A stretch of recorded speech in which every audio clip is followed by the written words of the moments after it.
Why you can't stick to a workout routine is a question that's a lot bigger than just motivation. Anything that you start doing in life typically starts because of motivation. Your motivation to start working out could be from a New Year's resolution, or it could be from a breakup, or it could be something as simple as an inspiring video that you saw online. Motivation is what gets you started, but it's not what keeps you going. The real question is, what keeps you showing up after the motivation goes away? Delayed gratification. What does it mean? We've all probably heard this term. Some of us need to hear it more. In short, delayed gratification is choosing long-term rewards over short-term pleasures. An example of this would be going to the gym today, even though you know that the amount of benefits that you're going to get from that exercise is pretty minimal depending on where you are in your fitness journey, versus going home directly after work and sitting on the couch and watching Netflix. In the long run, one missed session doesn't really do too much, but it's compounding. You do that one extra time per week, and over the entire year, you've missed out on 52 training sessions. And look, I don't blame people. In today's day and age, everything that we have that's built around us, social media, all the ads we're served on social media, streaming services, things like DoorDash, all of it is built to give us instant gratification. These things are designed to not only take your money, but also take your time. But the gym is something that's completely opposite of this. You can go to the gym for 2 weeks straight and you might not even see a result. But it doesn't mean that the gym is not working, as long as you're following a training program and eating within your macros and exercising as you should be. You likely won't see an immediate result after 2 weeks. Working out is something that takes, for some people, 3, 4, maybe even 5 weeks to really start noticing a result. I remember when I first started working out, it took me about 3 weeks until I looked in the mirror and I noticed like, oh, my chest is popping out a little bit more. And I've been working out consistently during that time, just knowing, it's gonna happen, I'm gonna look bigger. And eventually when it did, it stuck. And improving in the gym is not about having 100 sessions that are absolutely amazing. It's about having 100 sessions that are average. If you're someone that struggles with delayed gratification, what you need in your life isn't motivation, but it's consistency. Nobody has built a really great physique from just doing one really good workout. It does not happen. It happens from a lot of really average workouts over a long period of time. You don't need to go in and have a 10 out of 10 workout every single time. What you need are 5 out of 10 workouts. You go in and then you get out. In my experience, the number one killer of staying in an exercise routine is busy seasons. It could be you just started up school again, you just got a new job, you just got a new relationship, you just moved to a different city. When people's lives get busy, the first thing that they get rid of is exercise.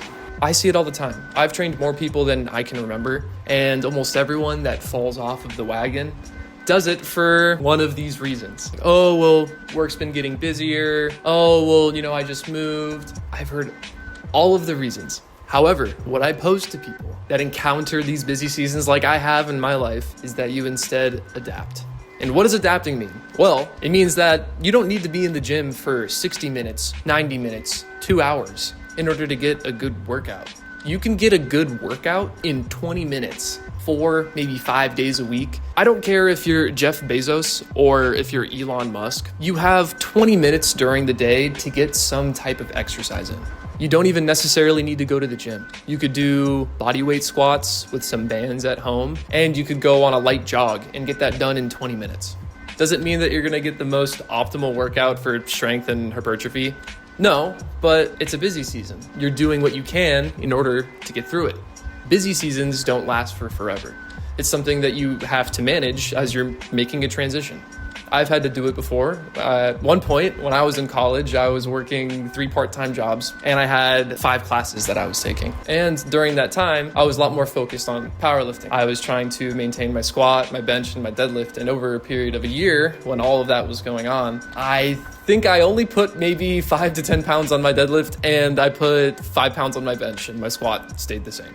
Now, in hindsight, could I have focused more on my periodization, focused on my nutrition a little bit more, and still made a little bit more progress during that time? Yeah, absolutely. But I was also working a little over 40 hours a week, and I was doing school full time. It was hard. However, most people in my situation probably would have immediately stopped working out and just forgotten about it completely. But even on the days where I didn't have that much time to get a workout in, I would still try to get in 20 minutes, 30 minutes if I could.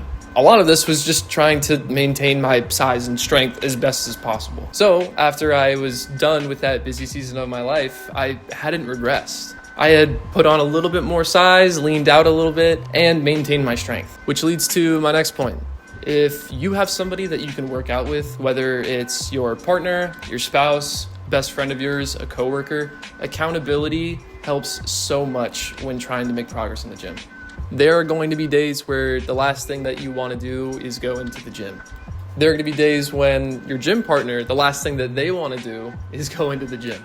What's great about having a training partner is that you can pick up on their highs and they can pick up on your highs. That's why having someone who's a training partner or having a coach is one of the best things that you can do in order to hold yourself accountable for the progress that you want to make. After working out consistently long enough, it becomes part of your identity. It's less of a I want to work out today or I need to work out today, and it becomes a I have to work out today. At some point, it becomes who you are. It's not just a thing that you do. Exercising is part of existing. The gym teaches you many things, not only how to exercise, but it teaches you things like patience, consistency, discipline, and going back, delayed gratification. And coincidentally, these are the same characteristics that you need in order to build a business, to save money, to build your career, and to build meaningful relationships. The gym is the one place that you get to practice the thematics of life. If you can learn to dedicate yourself to something that won't reward you today, you'll eventually realize that everything else that's worthwhile in life works that way too.